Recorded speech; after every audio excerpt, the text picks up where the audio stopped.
നമുക്ക് യാത്രകളോടുള്ള ഇഷ്ടം പല വിധത്തിലുള്ളതാണല്ലേ. ചിലർക്ക് ചെറിയ യാത്രകളോടാണ് പ്രിയമെങ്കിൽ മറ്റു ചിലർക്ക് ഒത്തിരി ദൂരെയുള്ള സ്ഥലങ്ങളിലേക്ക് പോയി പുതിയ കാഴ്ചകൾ കാണാനും ആളുകളെ പരിചയപ്പെടാനും അവിടുത്തെ രുചിക്കൂട്ടുകൾ പരീക്ഷിച്ചറിയാനുമാണ് ഏറെ ഇഷ്ടം. എന്നാൽ വേറെ ഒരു കൂട്ടം പേർക്ക് ഈ യാത്രകൾ അവരുടെ ആഗ്രഹങ്ങളും ആവശ്യങ്ങളും സ്വപ്നങ്ങളും നേടിയെടുക്കാനുള്ളതായിരിക്കും. അതുകൊണ്ട് തന്നെ ആകണം ഈ യാത്രകൾ നമ്മൾ ഓരോരുത്തർക്കും സമ്മാനിക്കുന്ന കാഴ്ചകളും അനുഭവങ്ങളും ഓരോന്നായിരിക്കും. എനിക്ക് ഞാൻ നടത്തുന്ന ഓരോ യാത്രയും എന്നിലേക്ക് തന്നെയുള്ളൊരു മടക്കമാണ്. ഈ കാറ്റിന്റെ ഇരമ്പലിനും വാഹനത്തിന്റെ ചലനത്തിനും ഒപ്പം സഞ്ചരിക്കുന്ന എന്റെ മനസ്സും ചിന്തകളും പലപ്പോഴും ഈ പശ്ചാത്തല ശബ്ദങ്ങളെ കുഞ്ഞുനാളിൽ ഞാൻ വായിച്ച ഏതൊക്കെയോ കഥകളിലെ ഭൂതത്താനെ പോലെ എങ്ങനെയോ വിഴുങ്ങാറാണ് പതിവ്. 430 AD കാലഘട്ടത്തിൽ ജീവിച്ചിരുന്ന സെന്റ് അഗസ്റ്റിൻ ഓഫ് ഹിപ്പോ എന്നറിയപ്പെടുന്ന അതിപ്രശസ്തനായ നോർത്ത് അമേരിക്കയിലെ ഒരു വൈദികൻ ഈ യാത്രകളെ കുറിച്ച് പറഞ്ഞ ഒരു രസകരമായ കോട്ട് ഞാൻ ഒരിക്കൽ വായിക്കുകയുണ്ടായി. അദ്ദേഹം അതിൽ കുറിച്ചത് ഇങ്ങനെയായിരുന്നു: ലോകം എന്നത്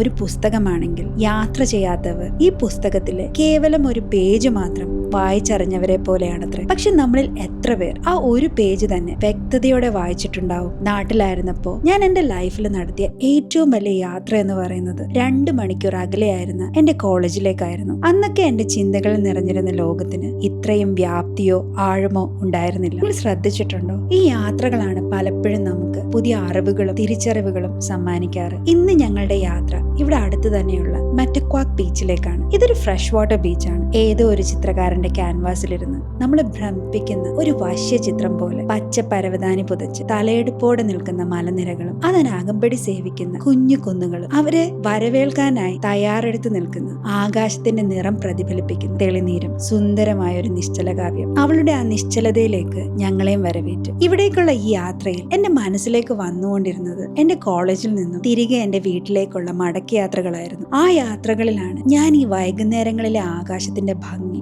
ആദ്യമായി ആസ്വദിക്കാൻ തുടങ്ങിയത്. അന്തിച്ചുവപ്പിൽ അലിഞ്ഞു തീരുന്ന സൂര്യനും അവനെ പുൽകാൻ വെമ്പൽ കൊള്ളുന്ന ഇരുണ്ട നിറമാർന്ന മേഘസുന്ദരികളും. ഈ അസ്തമയ സൂര്യന് ഒരു വല്ലാത്ത ആകർഷണീയതയാണ്. എന്തെന്നാൽ അവൻ മറയുന്നത് നാളെ എന്നുള്ളൊരു പ്രതീക്ഷ നമുക്ക് നൽകിക്കൊണ്ടാണ്. അന്നത്തെ യാത്രകളിലെ മാന്ത്രികത എനിക്ക് ഏറെ പ്രിയപ്പെട്ട എന്റെ ചുരുക്കം ചില ഓർമ്മകളിൽ ഒന്നാണ്. ജീവിതം മുന്നോട്ട് ചലിച്ചപ്പോൾ ഈ യാത്രകൾ മാറി. ഈ യാത്രകളിലെ സഹയാത്രികരും മാറി. മാറ്റങ്ങൾ ജീവിതത്തിൽ അനിവാര്യമാണെങ്കിലും അതുണ്ടാക്കുന്ന അസ്ഥിരത എന്നെ ഒരു കാലത്ത് അലോസരപ്പെടുത്തുകയും അലട്ടുകയും ചെയ്തിരുന്നു. എന്നാൽ ഇന്ന് അവയെ ഞാൻ ഏറെ ഇഷ്ടപ്പെടുന്നു. ഈ കടൽ കരയെ പുൽകുന്ന ലാഘവത്തോടെ എനിക്ക് ഇഷ്ടപ്പെടാത്ത ഒരു പാട്ട് പോലും അലോസരപ്പെടുത്തിയിരുന്ന ഞാൻ ഇന്ന് സഞ്ചരിക്കുന്ന പൂരപ്പറമ്പിനൊപ്പമാണ് യാത്ര ചെയ്യുന്നത്. ജീവിതം ഇങ്ങനെയാണ്, മാറിക്കൊണ്ടേയിരിക്കും. നമ്മുടെ ആഗ്രഹങ്ങൾക്കും ഇഷ്ടങ്ങൾക്കും സ്വപ്നങ്ങൾക്കും പ്രതീക്ഷകൾക്കും അതീതമായി പലപ്പോഴും നമ്മുടെ ജീവിതത്തെ രസകരമാക്കുന്നതും ലൈഫിന്റെ ഈ അൺപ്രഡിക്റ്റബിലിറ്റി തന്നെയാണ്. നിങ്ങൾ ശ്രദ്ധിച്ചിട്ടുണ്ടോ? നമ്മുടെ ജീവിതത്തിൽ ഇന്ന് വരെ സംഭവിച്ചിട്ടുള്ള മാറ്റങ്ങളൊക്കെ തന്നെയും നമ്മളെ പഠിപ്പിച്ചത് നമ്മൾ നമ്മുടെ പ്രശ്നങ്ങളെക്കാട്ടിലും